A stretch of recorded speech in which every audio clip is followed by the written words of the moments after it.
Mesdames, Mesdemoiselles et Messieurs, je suis très ravi de vous présenter ce magazine scientifique.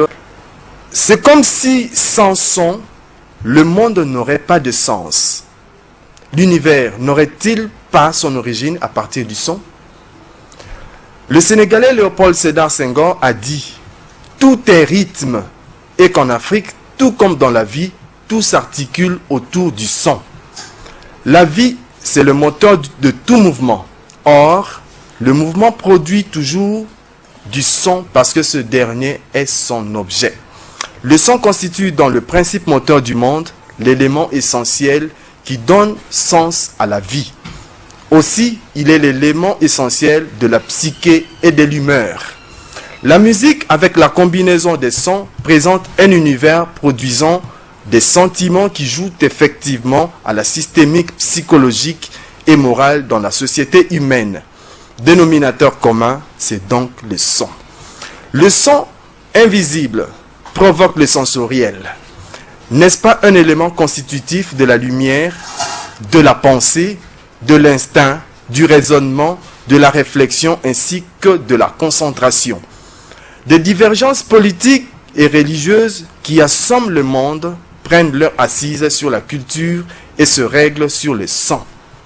Le son en soi est l'intégrale de la science parce qu'il incarne la lumière et toute activité.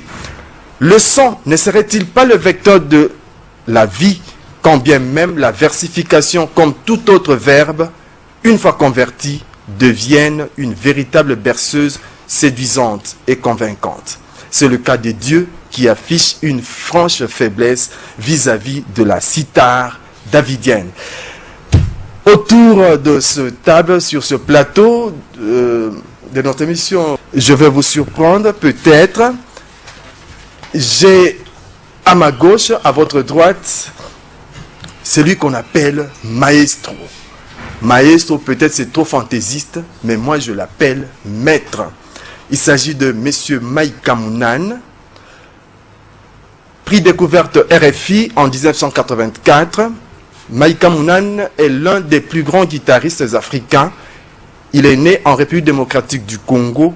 Il est guitariste, chanteur, auteur-compositeur. Il a commencé sa carrière avec Tabouley Rochereau dans Afriza. Il a côtoyé les artistes africains les plus célèbres tels que Papa Wemba, Koffi Olomide, Youssou N'Dour, Salif Keïta, Bonga et tant d'autres. Et dans mes recherches, je suis allé découvrir même qu'il a eu à fabriquer, entre guillemets, la musique pour plus de 50 artistes, tant africains que ceux qui se trouvent de l'autre côté de l'Atlantique. Il a eu à faire la conservatoire à Paris 14. Il a eu à apprendre la guitare classique au conservatoire de Choisy-le-Roi, toujours à Paris. Il a fait l'Institut 3IS, images, audio-vidéo, numérique, toujours à Paris.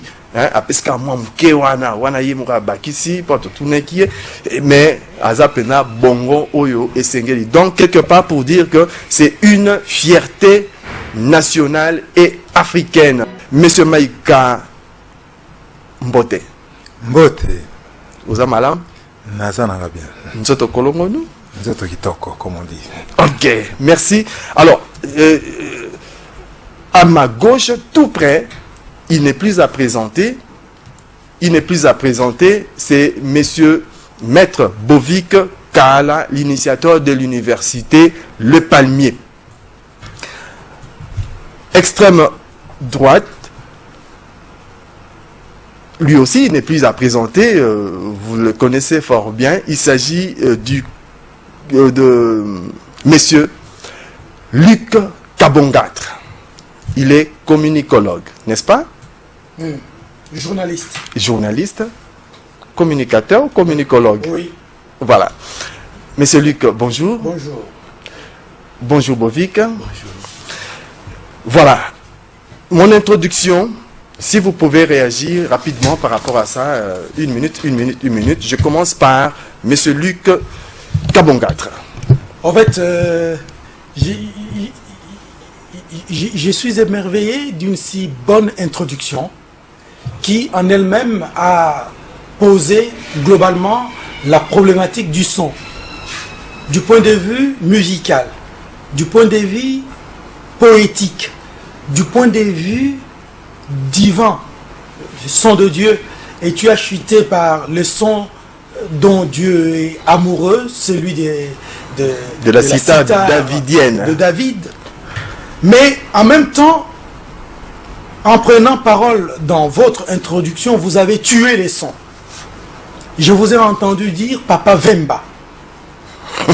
Nous voulons, peut-être que je me suis trompé, il s'agit de notre artiste Papa Wemba ou Wemba. Parce que si c'est Papa Wemba, en tout cas, vous devriez immédiatement rectifier, c'est une autre personne. Papa Wemba. C'est Papa Wemba. Et alors, comme vous avez parlé du son, le son n'aime pas qu'il soit tordu. Quand il est tordu, il ne renvoie plus à la même réalité. Donc, s'il s'agit de Papa Wemba, nous parlons du son. Le son qui rend la réalité de notre artiste Shungu Wembadio, Jules, c'est ouais, Papa Wemba.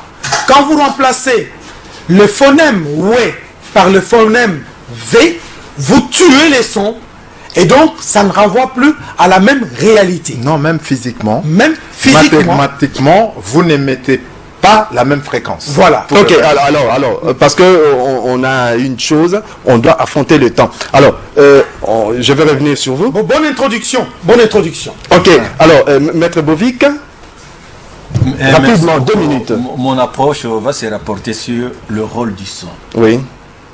Le son est un élément médiatique qui met en corrélation tous les éléments. On vous regarde Pourquoi? là. Parce que le son, c'est le seul élément le plus crédible qui permet à pouvoir interpréter toute connaissance. C'est-à-dire que le facteur de la transmission du langage se pose sur 2 grands préalables. Il y a l'image, il y a le son. Et le son, sur le plan de la représentativité, contient plus d'éléments que l'image. Pourquoi? Parce que le son a la capacité de transmettre et l'esprit et la lettre. C'est ce que nous ne trouvons pas dans l'image. C'est ce que nous ne trouvons pas dans les autres organes de sens. Le son, c'est la synthèse de tout, parce qu'il détient le pouvoir de tout transmettre sauf rien. Ok. Parce que dans le son, il y a lieu aussi de découvrir le silence même. Ah bon. Ok. Merci, Maître Bovic. Maestro, l'introduction a été faite. Comment vous la digérez? J'ai compris beaucoup de choses à la fois. Oui. Et aussi me dis-je que le sujet est tellement vaste. Vous avez abordé toutes les facettes de choses du son et qui est quelque chose de comment je peux exprimer ça. Le son est vital. Le son, au moment où nous parlons, on s'en sert même comme arme. On parle du son comme arme prélétale.